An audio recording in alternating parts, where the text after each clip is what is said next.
More than 3 years after former U.S. President Donald Trump proudly declared the defeat of the ISIS Caliphate by 100%, the terrorist group continues to exploit the instability and poverty in the region to recruit new fighters and fund their operations. According to journalists based in areas under the control of the Kurdish-led Syrian Democratic Forces, SDF, in northeastern Syria, ISIS is now using mafia-like tactics to fund its operations. Without any physical land, the group's cells run lucrative schemes to make money such as smuggling and extortion, backed by the real threat of physical violence and death. Nevertheless, the group is still a far cry from the glory days of ISIS as the world's best-funded terrorist organization.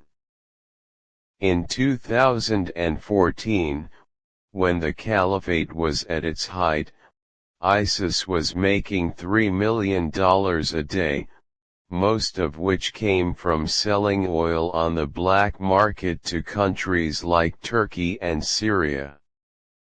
Additional sources of funding included kidnappings, looting, and foreign donations. However, with the fall of the caliphate dried up sources of funding.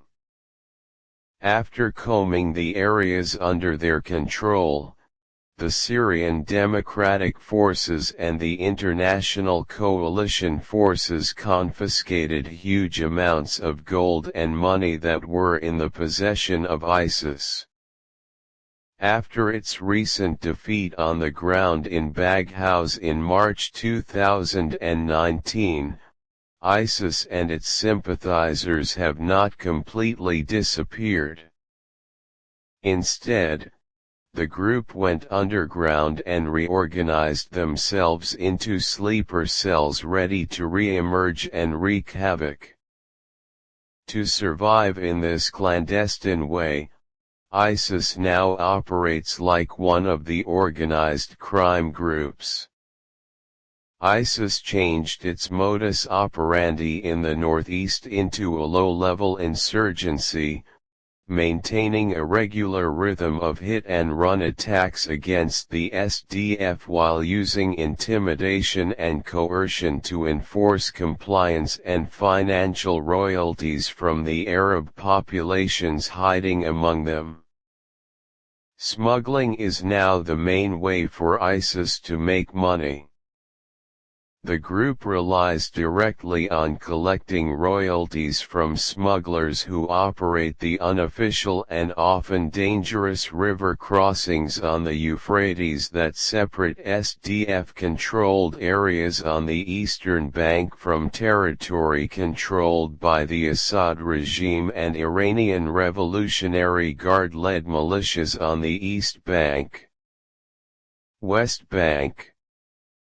According to Dareen Khalifa, a senior analyst with the International Crisis Group, ISIS elements have exploited the region's porous borders, smuggling routes with Iraq, internal crossings controlled by Turkey-backed rebels in the north, and the regime on the southern and western banks of the Euphrates River. For the purpose of transferring money, fighters, and even livestock. Khalifa explained that ISIS operates like a mafia that exploits the ruling institutions and companies through extortion. In some cases, the group has appointed local council employees to be the focal point for collecting payments, in the form of either tax or royalty, from other council members. While ISIS cells operate in northern Syria, including Idlib Governorate, the countryside of Raqqa city and the town of Manbij, Its stronghold is Deir-ez-Zor and the surrounding villages.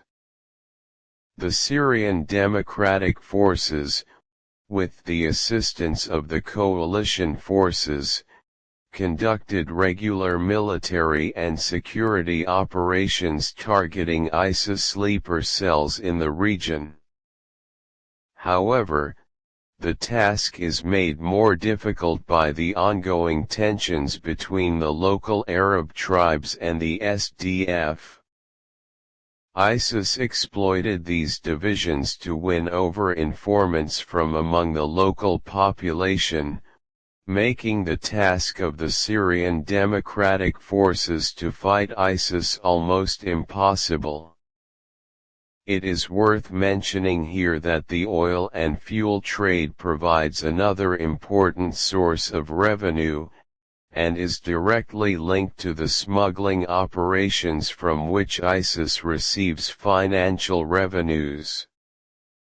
According to a journalist based in Deir-ez-Zor, ISIS gets money from the owners of oil wells, gas tanks, and oil tankers in all areas controlled by the Syrian Democratic Forces in northeastern Syria in exchange for not attacking them. This includes the Al-Qatirji Company, which has contracts to transport oil directly from the autonomous administration areas to the areas under the control of the Assad regime. The Qatirji Group is run by Hassam Ahmed Qatirji, who is listed on the U.S. sanctions list for being a mediator in the wheat and oil trade between the Assad regime and ISIS.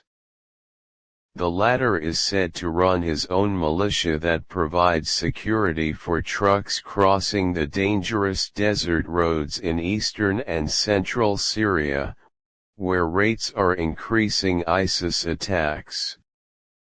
According to Tlasalame, the commander of the Lions of the Eastern Army, the royalties imposed by ISIS on all traders, including oil tankers and smugglers at the irregular crossings in the region, all fall under the name of the royal cost, the cost of authority, instead of zakat. After ISIS lost control of the land, it also lost its legal right, according to Islamic principles, to collect zakat from the local population. Instead, imposed royalties ensure that the group maintains a continuous source of revenue, as well as control over the population. As with zakat, a royal cost is imposed on everyone who is able to pay. This includes large landowners, business owners, and smugglers, as well as almost any civilian who can be described as middle class. Staff of international organizations, doctors, and teachers are also preferred targets in this framework. The value of the tax starts from 2 to 4% annually of the value of the property owned by the individual or the total wealth of the individual. The tax rate is very high for oil traders and can be as high as $10,000 per month in some cases. The intimidation of ISIS has reached such a point that officials in the autonomous administration of North and East Syria and leaders of the Syrian Democratic Forces prefer paying, rather than risking death. In order to collect the royal cost, ISIS sends messages through the WhatsApp application using an unregistered number by order of the emir in charge of the region. The letter states that payment is required within several weeks. If payment is not made, a clear and explicit threat is sent. The nature of the threat varies depending on the emir in charge of the area, according to Iraq-based journalist, who spoke on condition of anonymity. Sometimes a written message attached to a bullet is placed in front of the house, or hand-delivered to the person who refuses to pay. At other times, a photo of the person's home or possessions is sent along with an IED, or a video of a previous explosion. In short, intimidation remains the hallmark of ISIS. After that, an agreement is made on the site, where the requested amount will be delivered. In return, an invoice is presented, stamped with the organization's seal, to prevent any further attempts to charge the cost of ownership again. A number of people have already been killed for refusing to pay. In July 2020, a civilian was killed in the city of Al-Busayra for this reason. In December of the same year, ISIS gangs beheaded 2 men who were trying to collect ISIS royalties. The group left a note warning others that they would meet the same fate. In 2020, there were reports of the destruction of agricultural crops, homes, and shops with explosive devices, including a dental clinic and a small health center in the eastern countryside of Deir Ezzor that was blown up a short time ago. While the SDF spoke publicly about its operations to target ISIS sleeper cells in the areas under its control, no official, or even implicit statements were made about ISIS collecting zakat-type taxes or warning citizens about payment. It is possible that the leadership of the Syrian Democratic Forces is unwilling to acknowledge the extent of the problem, which may be behind several reasons, including that this reflects badly on its record and image in the fight against ISIS.